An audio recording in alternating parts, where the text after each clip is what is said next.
Le 6 juillet 2025 a eu lieu le semi-marathon le plus dur d'Europe sur le géant de Provence, le Mont Ventoux. 21,6 km pour 1610 mètres de dénivelé. J'ai voulu faire cette course pour me confronter à la nature, me confronter à la difficulté et surtout pour me confronter à moi-même. Repousser les limites de mon mental quand tout va mal, quand chaque pas fait mal, quand j'ai envie d'abandonner. Mais c'est justement dans ces moments-là qu'on découvre qui on est vraiment. Quand les jambes lâchent, il ne reste plus que la tête et le cœur. Ce n'était pas juste une course, c'était un combat contre la pente, contre la chaleur, contre le doute. Et chaque mètre gravi, chaque souffle arraché m'a rappelé pourquoi j'étais là, pour me dépasser. Bienvenue dans cette aventure, bienvenue dans l'ascension du Mont Ventoux.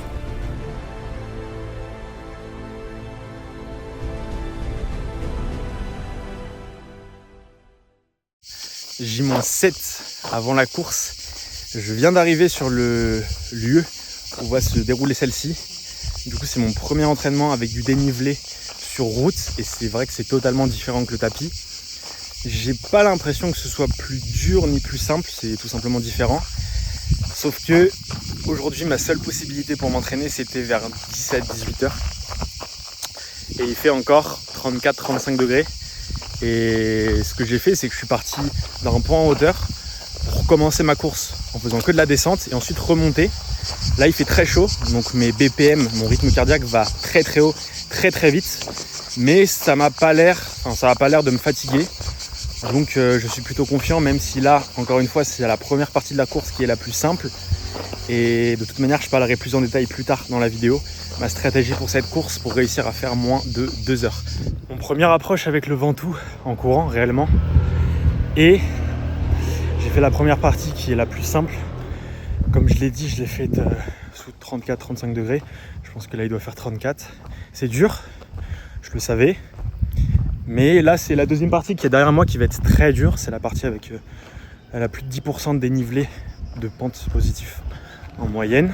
Et donc du coup, l'objectif, ça va être essayer d'avoir la meilleure allure possible sur les 5-6 premiers kilomètres de la course sans trop me cramer. C'est le juste milieu qu'il va falloir aller chercher pour ensuite pouvoir ralentir sur des coups de mou dans la pente quand je sentirai que c'est vraiment trop dur. Encore une fois, ça c'est une hypothèse, c'est mon plan dans l'idéal, mais on sait très bien que sur une course, ça se passe rarement comme on veut.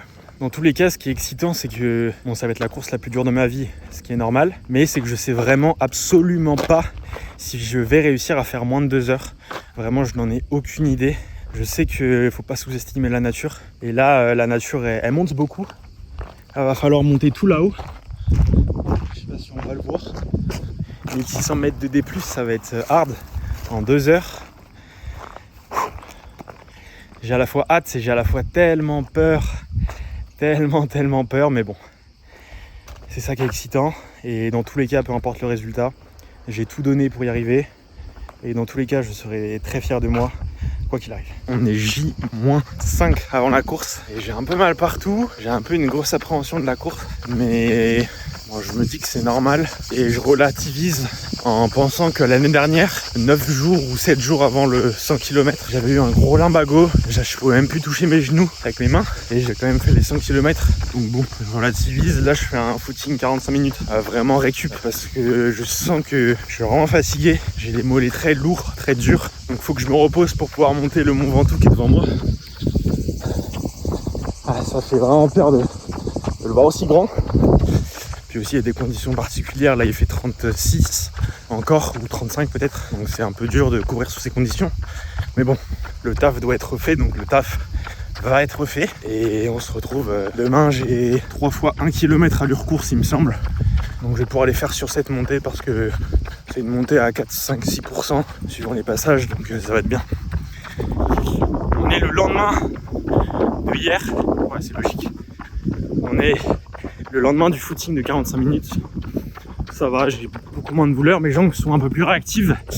Et aujourd'hui, j'ai juste fait 2 fois 1,5 km à allure course plus ou moins. Donc j'ai fait à 4,30 en montée, sachant que la montée, ça devait être entre 3 et 5%, donc ça va. Et là, retour vraiment tranquille pour dérouler. On est 4 jours avant la course. Donc là, le but, c'est vraiment de récupérer un maximum en faisant quand même des rappels d'allure, des rappels d'intensité pour que le système nerveux et les jambes répondent toujours bien le jour de la course. Et on est bon, hein, on est bon. Je vais essayer de faire un travail de visualisation pour vraiment voir le parcours dans ma tête, commencer à ressentir ce que je vais ressentir pendant la course, donc à savoir que je vais en chier, essayer de me mettre dans cet état mental pour vraiment me dire qu'à chaque fois je peux faire 1 kilomètre de plus, je peux faire 1 kilomètre de plus, et que si je craque, ce soit mon physique qui casse avant mon mental. Ça c'est important, même si c'est vraiment pas facile à faire, mais en tout cas je vais tout donner et ça va le faire. Ça va le faire. On y croit jusqu'au bout.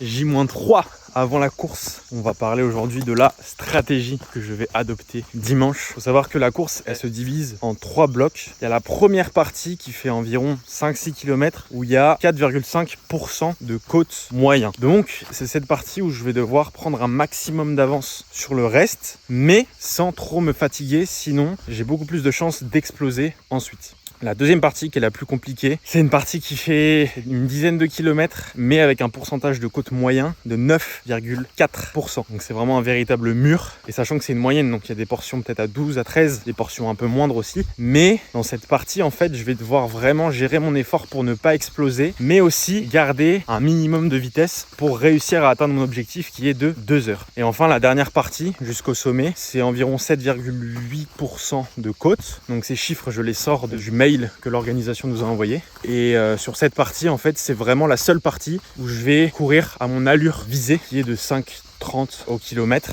En termes de nutrition, ma stratégie, je sais qu'elle n'est pas la meilleure, mais en tout cas, c'est celle que j'ai entraînée. Donc, je vais vraiment rester sur ce qui est acquis par mon système digestif, par ce que je tolère bien. Et c'est les petites barres de Décathlon, les petites barres qui ont 20 grammes de glucides. Et ma stratégie va être d'en prendre 3 par heure. Toutes les 20 minutes, je me suis entraîné à ça durant toute la prépa. Donc je ne vais pas changer une équipe qui gagne. Comme prévu, J-3 avant la course. Petit footing vraiment tranquille. Histoire d'utiliser un peu les jambes, je vais faire une petite ligne droite. Histoire d'avoir un rappel d'allure, mais vraiment rien de fatigant. Là c'est vraiment allure récup. Il fait pas hyper chaud là, je crois qu'il doit faire 27-28. Donc ça fait du bien, ça change du 35-36.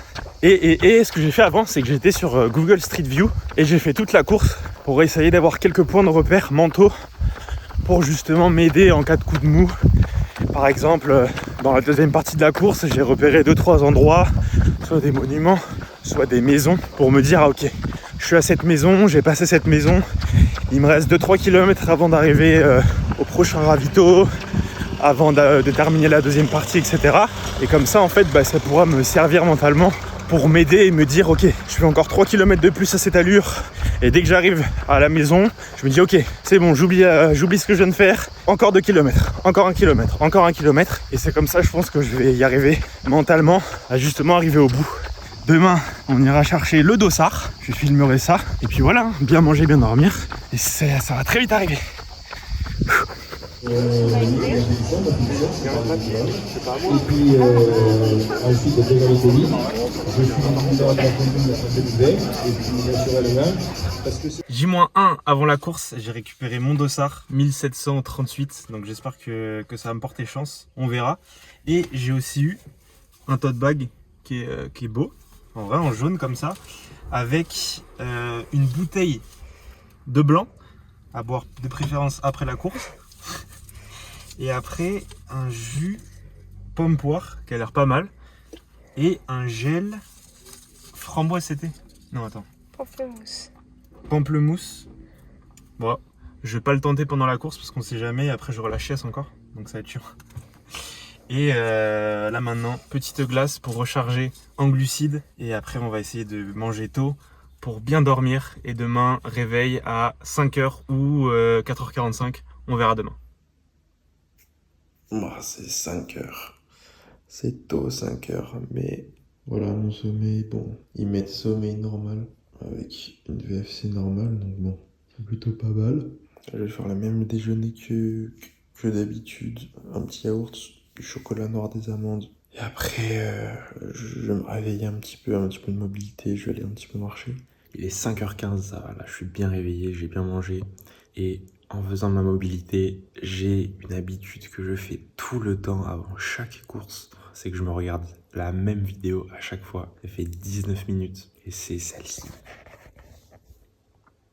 c'est les montages des entraînements de Rocky, de chaque Rocky. Avec ça, là, je vais faire moins de 2 heures, c'est sûr et certain. On verra, je vais pas parler trop vite. Alors, ce que je vais mener avec moi, ça va être plutôt simple. De toute manière, normalement, ça devrait durer 2 heures, donc c'est pour ça. Le même t-shirt que d'habitude, avec lequel j'ai fait mon premier semi-marathon.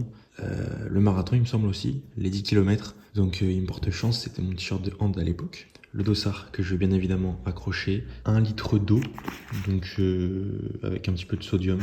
4 barres de chez Decathlon. Dans chaque barre, il y a 21 grammes de glucides.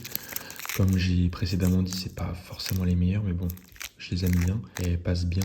Casquette, short et chaussettes, la classique. Et ensuite, dans mon gilet, donc ce que je vais faire, je vais mettre les gels. Ici, vous allez voir mon tuyau. Il va passer pile poil ici pour arriver à ma bouche dès que j'en ai besoin.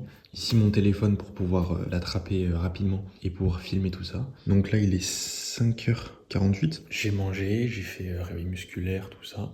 Ouais, je me sens bien, je me sens en forme. Je n'ai aucune douleur au bas du corps. Ça, franchement, c'est incroyable. J'ai un petit peu le trapèze droit qui est un petit peu chargé, mais ça, c'est pas grave. Et là, je vais tranquillement mettre ça sur moi et je vais aller marcher un peu, histoire de prendre le soleil qui devrait se lever. Et après, on se retrouvera à 6h du matin, pas loin de la ligne d'arrivée, vers 6h, 6h15. Pour commencer à faire un échauffement en courant et prendre la température de la course. En tout cas là j'ai hâte, j'ai trop hâte. J'ai aucune appréhension, donc c'est plutôt cool. C'est pour ça que je pense que j'ai quand même dormi plusieurs heures. Après, que le sommeil soit pas très bon, c'est tout à fait normal parce que forcément on se couche plus tôt que d'habitude pour se lever plus tôt. Donc plus de temps à s'endormir, ça va, c'est pas une excuse valable du tout. Je suis au lieu de la course, je me suis échauffé, je suis passé aux toilettes. Tout est bien, donc on va voir. Je sais pas exactement à quelle heure on part. Comme objectif, c'est les 5 premiers kilomètres. Comme temps, j'ai 23 minutes 30, ce serait pas mal. Et le deuxième point de repère, c'est arriver au chalet en maximum 1h23 et 30 secondes. Donc ça fait 5, à peu près 5,20 d'allure. Donc ça permettrait d'avoir une avance pour la fin. Parce que la fin, je sais pas dans quel état je vais être. Mais dans l'idéal, 1h20 au chalet, ce serait trop bien. Et si je fais plus d'1h23 30, là, ça risque d'être compliqué. Mais bon, on verra. On se retrouve sur la ligne d'arrivée.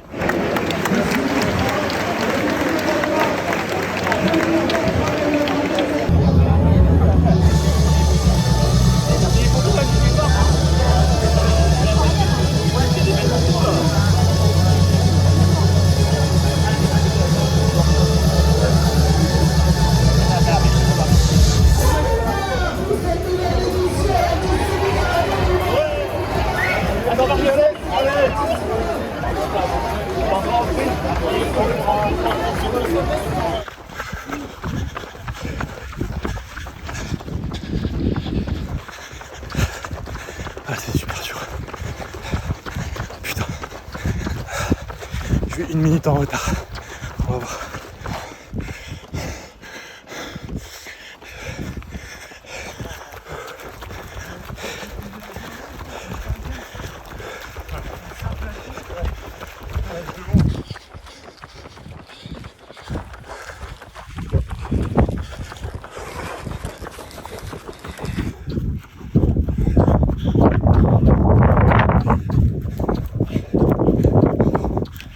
Ah, le vent commence.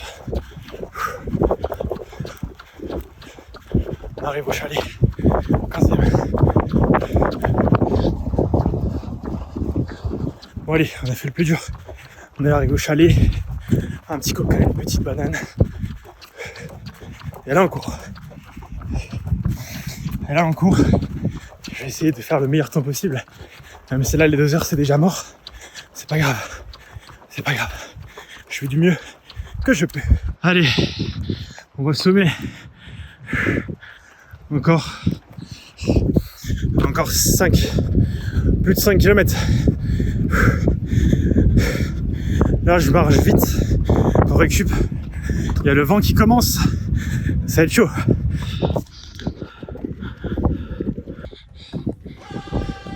Pardon.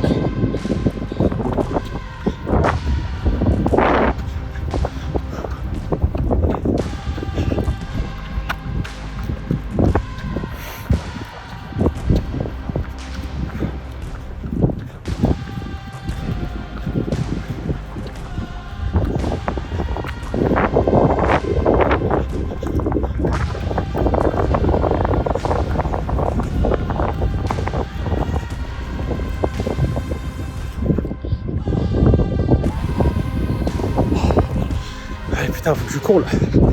J'arrive plus. J'ai l'impression que j'ai une piqué un bureau.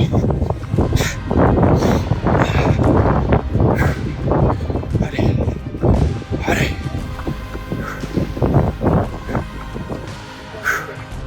Allez, sprint.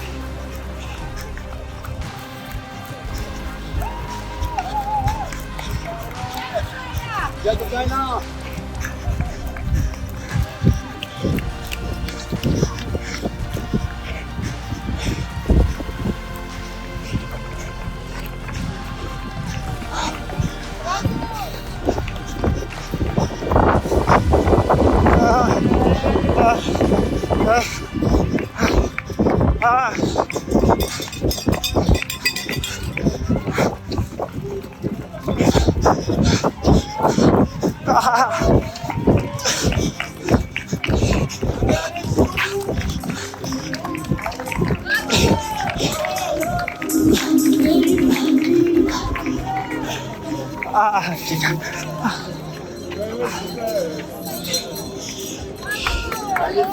Bien Lucas. Bravo les gars. Ah, gars. Super, Lucas. Bravo. Un petit jus vécu là-bas. Allez.